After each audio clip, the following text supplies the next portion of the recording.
Hey, welcome to at the Redline podcast. I have Marty Bereiter, one of my good friends and client at Coaching the Redline, and I like to invite people that are doing exciting things and talking about their life and story. And so this is Marty Bereiter. Tell us about yourself and Well, it's great to be here, Alec. Well, I guess about me, I grew up in a very large family out past Newport, so kind of large. towards She didn't choosing. say how many. How many is large, I Marty? have 8 siblings, so Woohoo! we weren't the biggest family I know, but we were a pretty big family. Nice. Fully homeschooled, so I never Ah. went to school anywhere. Wow. Yeah, That is so cool. We homeschool, but we only had one. So I'm a big fan of the homeschool, but eight.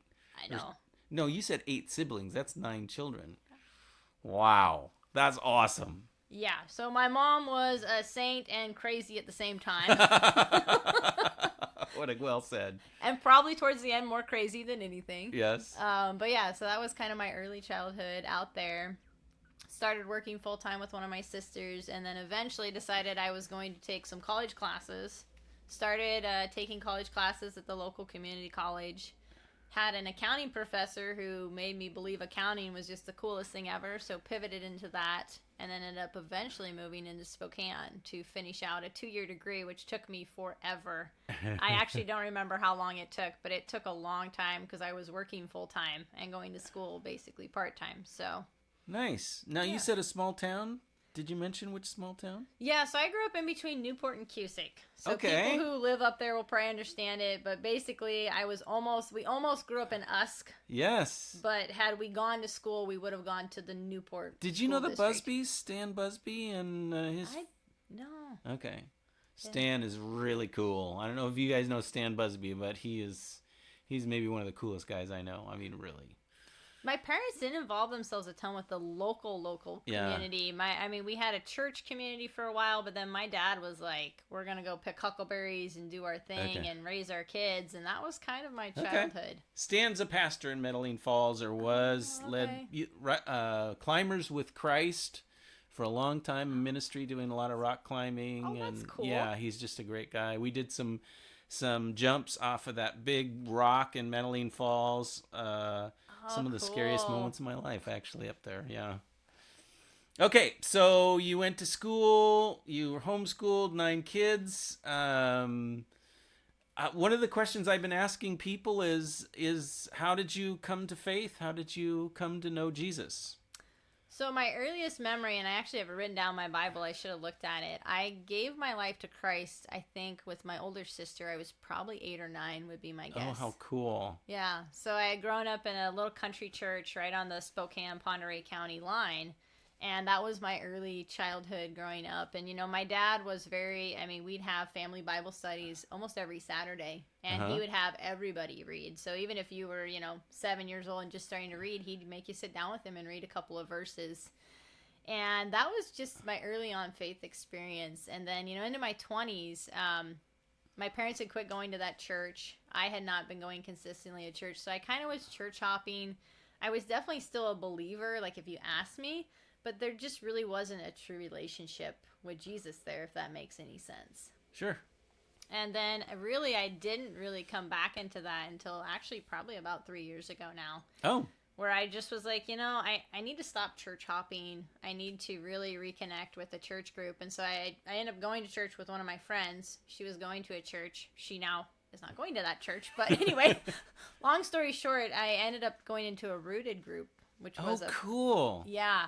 And that experience was just like amazing. And it kind of was crazy because I realized that in between that time when that little kid gave her life to Jesus and this, I had experienced a lot of religion and I hadn't ever really come into that relationship with Jesus. And so that kind of started coming into this relationship. And then I ended up we hired an employee, who ironically has now become more like a spiritual mentor to me Oh, fun. outside of our employment together, because she's just strong Christian, and really just the alignment. I really feel it was a God thing. The alignment of me starting that and her coming in at that point in my life has just been huge. And then I met people like you who have become not just a coach to me, but also you're there in that spiritual aspect too. So I just was like, wow, God kind of surrounded me in the moment whenever I needed to grow. So Nice. That's cool. So, what are you currently celebrating in business or ministry? in business, I'm celebrating. We did our first home buyers game plan class. Me and two other gals I know, so that was a lot of fun. We kind of have Home buyers. Yeah, so we're trying Class. to create a class for first-time home buyers, so they Okay. can come in. One of us is a realtor, so Emily's our realtor, Megan's our mortgage broker, and then of course I'm a financial advisor. And so the three of us are just trying to come together and be like, what ways can we help empower people who are scared about the home buying process, don't understand it, or feel like they're not going to be financially ready? Uh-huh. How can we give them a class that's a high-level overview, gives them some valuable information, and also gives them maybe some courage to come talk to one of us if there's areas they have more questions. Nice. So basically, you're looking for people that want to buy a house, that are kind of looking at it in the future, and you want to give them a little advice, help, be the person that helps them with the real estate or the financial planning or understanding incomes and things like that. Yep, That's great. absolutely, yeah. Describe your business right now. Right now, I mean, I'm an advisor, so I feel like right now my big focus is just how can I, one, become better at the big picture of advising. So for me, it's not that I have all the answers, but it's also that I have great referral partners. So like having Megan, she's really, she's a mortgage professional. Mm-hmm. So if I have a client who wants to buy a home, well, there's only so far I can take them. But having someone like her, I know how she treats people. I know how she works with people. So really building up that team around me where I have all these great resources. But two, just really focusing in on how can I help my clients see their goals as achievable. Okay. I know for myself, I finally had met with a financial advisor before I became one.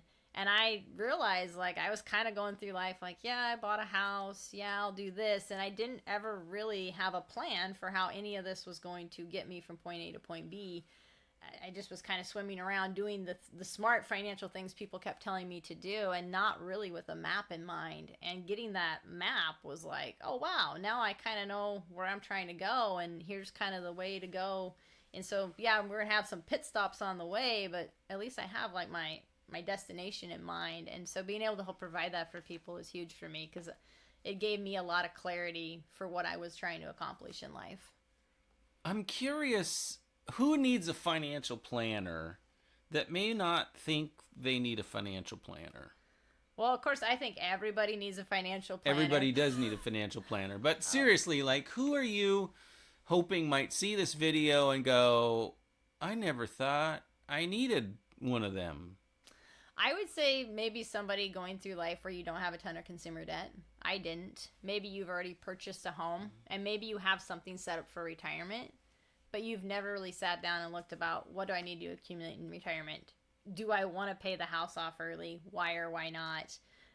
Sometimes in life, whenever you start off, things in life don't happen the way you expected. Like for me, I didn't expect I'd be single at this age. So I wasn't really planning my financial future because I kept thinking, oh, well, it's going to change. I'm going to get married and then we'll plan our financial future. So even like to any single women out there, if you kind of been going through life where you're like, man, I thought this would have happened by now might be a great time to talk. Because, I'm not saying, yes, my prayer for you is that you get to have that dream, the life that you dream of. But at the same time, let's take care of your financial future too.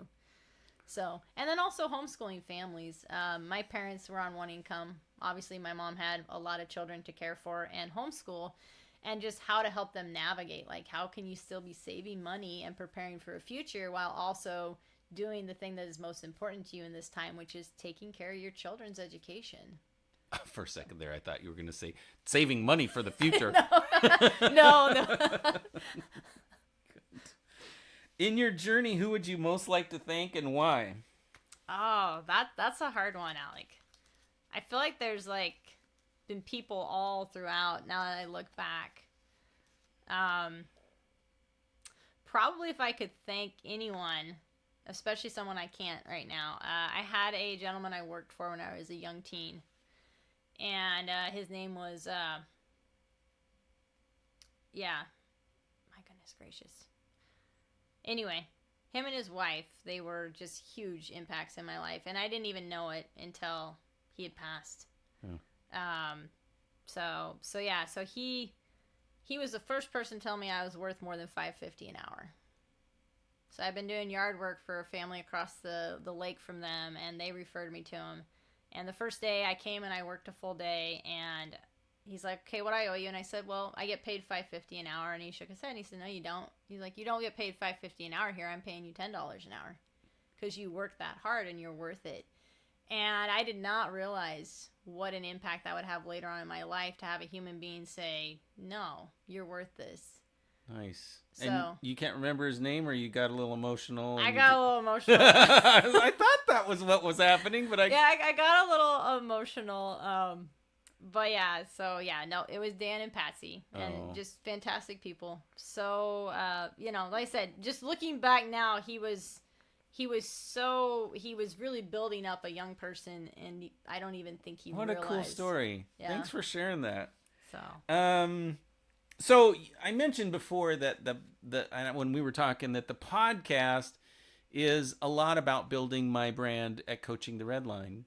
And the Redline is based on the idea that so many of us live at a pace of life that's probably right on the line, right on the red line. Burnout, overload, hurry. And I wonder if you can talk about in your life and your experience of burnout and overload and busyness, how that has affected you or how you've encountered that. Yeah, absolutely. So actually, before I became a financial advisor, the other job I was working at, we are fairly small and short-staffed, and I had a year where I don't remember exactly how many hours I put in a week, but it was probably pushing well over 80, 90, and working 7 days a week, sometimes 14-hour days. And I got to the close. I never could have understood a person being like, oh, I just have emotionally lost it. I came the closest to emotionally just losing it that year. I was so exhausted, so overwhelmed, and I just was like, I can't keep this pace up. I just can't. And that, for the first time in my life, I could actually sit and think, I can relate to people who have days when they come home and they're like, I'm done. I can't do anything. I can't do this. You strike me as someone that has a lot of energy, a lot of intelligence, and the ability to keep going when, pushing yourself beyond a normal limit. So how have you found relief from, burnout and overload, and how have you found a good pace? Honestly, a lot of that is just kind of letting go of this mantra of, one, you should be able to do it all, and two, that your value isn't how many hours you put in. It's so, I'm just, it's so awesome you put in a 80-hour work week. Well, no, actually not.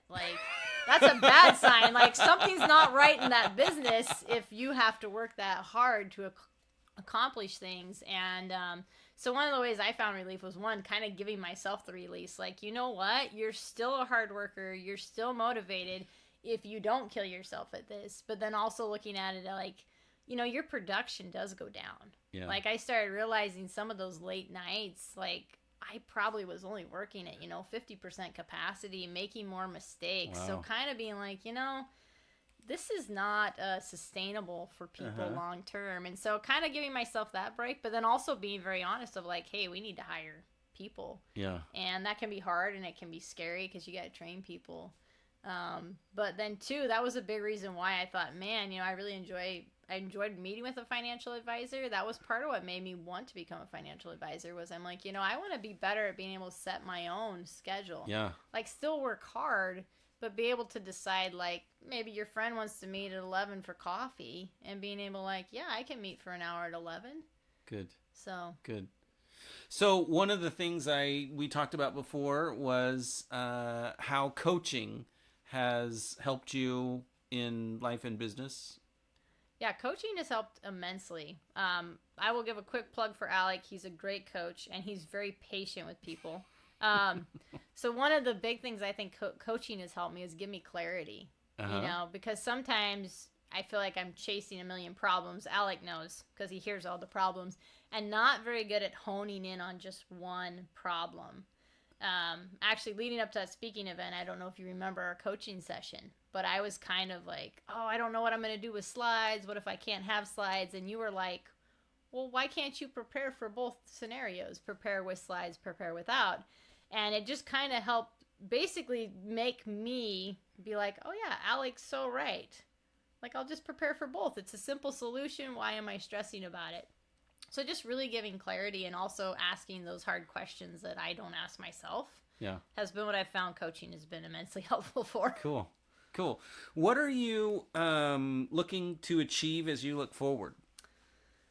Honestly, just continuing to build out my advisory business, become a better financial advisor. I think there's always room to do a better job, but also to achieve more of not a work-life balance, because I think there's always seasons of working more, working less, but just getting better at setting a good schedule, but also knowing, okay, when am I hitting that line of burnout? Yeah. When am I going so hard that I'm actually not doing a good job anymore? Okay. And, how do I balance out, okay, where are my breaks? Where are my rest periods? Okay. So if someone wants to get a hold of you because you're a marvelous financial advisor, how would they do that? Easiest way to get a hold of me is probably calling me or emailing me. Okay. So they can call me 509-209-3336. 209-3336. Yeah. Okay. And your email address? So my email address is going to be a bit of a bugger. It's M, obviously, for Marty. My last name, Bereiter. So it is spelled out on the screen for you guys, but I will spell it. So M. Oh, did we make sure that's spelled correctly, by the way? Bereiter.